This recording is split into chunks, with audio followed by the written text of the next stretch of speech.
மூணாவதுன்னா super star Rajinikanth அவர்கள் என்னை பார்க்க வந்தார். அப்போது வெற்றி விழா நடக்கும்பொழுது நான் ஓடிப்போய் மைக்கில் நின்று பேசுகின்ற அளவிற்கு. இப்போ ராஜா சாரை வந்து ஒரு சிறப்புரையை அவர் ரொம்ப நேரம் இருக்கக்கூடாது, ரொம்ப எனக்காக ரொம்ப வந்துட்டு நீங்கள் உட்காந்தே பேசுங்க, சாருடைய உரையை கேட்போம். பேரன்புடைய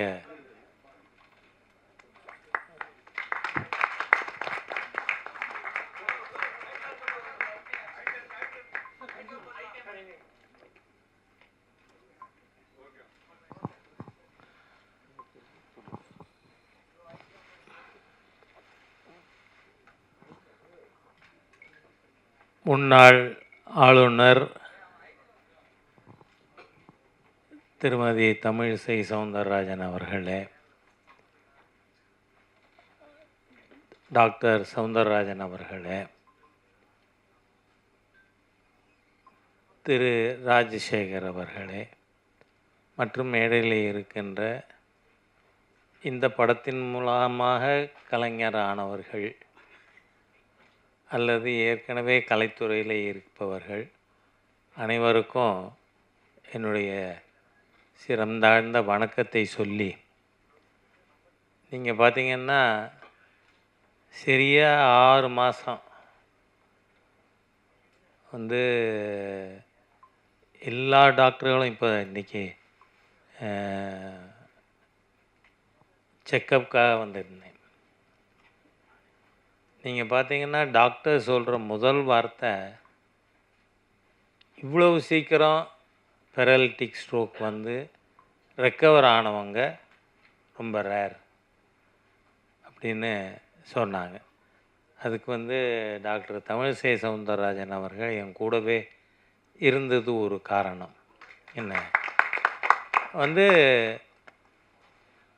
நாம் எதுவுமே இயல்பாகவே செய்யணும் அப்படின்னு நினச்சா நம்மளை படுக்க போடுறதும் இயல்பாக ஒரு நடந்த நிகழ்ச்சி மாதிரி இன்றைய தினம் 6 மாதத்துக்குள்ளே உங்களுக்கு நடுவில் பேசக்கூடிய அளவிற்கு ஆண்டவன் எனக்கு உதவி இருக்கான்.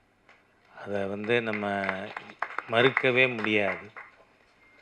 இந்த படத்தை பொறுத்தவரை டாக்டர் ராஜசேகர் அவர்கள் ஒரு விஷயத்தை சொல்ல விட்டுட்டாருங்க. மேக்கப்பே கிடையாது. இந்த படம் எடுத்ததில் மேக்கப்பே கிடையாது. சாதாரண காஸ்டியூமில் வந்தேன்.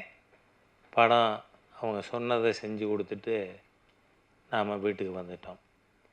அந்த அளவிற்கு இந்த படம் பெரிய அளவில் மக்கள்கிட்ட வரவேற்பை பெறுங்கிற நம்பிக்கை எனக்கு இருக்கிறதுக்கு ஒரே காரணம், நாம் இயல்பாக சூழ்நிலைக்கு ஏற்ற மாதிரியாக இந்த படத்தை டாக்டர் ராஜசேகர் அவர்கள், அவருடைய டீம், தம்பி குரு, இவங்க எல்லாருமா சேர்ந்து எடுத்திருக்காங்க.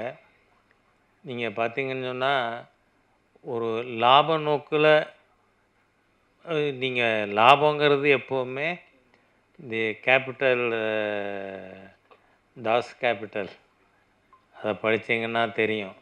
சர்ப்ளஸ் வேல்யூ தியரி அப்படின்னு. அந்த சர்ப்ளஸ் வேல்யூ இல்லைன்னு சொன்னால் அடுத்த இன்வெஸ்ட்மெண்ட்டுக்கு எங்கேருந்து பணம் வரும்? அதனால் கம்யூனிஸ்ட்டுகளோட தியரியே கம்யூனிஸ்ட்டுகள் தான் உடைச்சாங்க. அது வந்து இட்ஸ் இம்ப்ராக்டிகபிள் அப்படின்னு சொல்லி அந்த சர்ப்ளஸ் வேல்யூ அது வர முடியாது அப்படின்னு கம்யூனிஸ்ட் நிரூபிக்குது. அந்த மாதிரியாக நம்ம நாட்டில் பல்வேறு சம்பவங்கள் நமக்கு ஒரு பாடமாக அமைஞ்சிருக்கு. அதில் இந்த கதை வந்தது கொரோனா சமயத்தில்.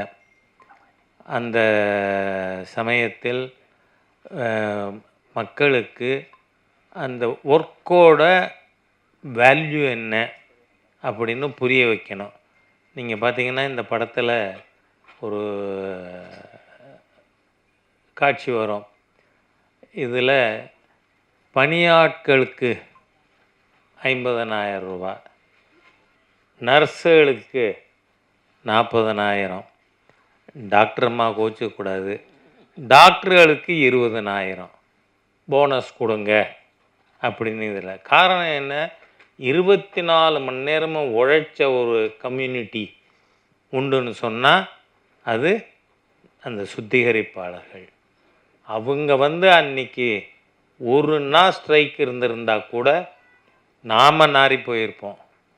அந்த மாதிரியாக இந்த மருத்துவத்துறையின் மூலமாக மக்களுக்கு எப்படி போய் அடைய முடியும் என்பதையும், அதில் ஊழல் செய்கிறவனை ஆட்சியே போனாலும் ஊழல் செய்கிறவனுக்கு எதிராக நடவடிக்கை எடுக்கணும் அப்படிங்கிற தீம் மக்கள்கிட்ட சென்றடைவதற்காக எடுக்கப்பட்ட படம்.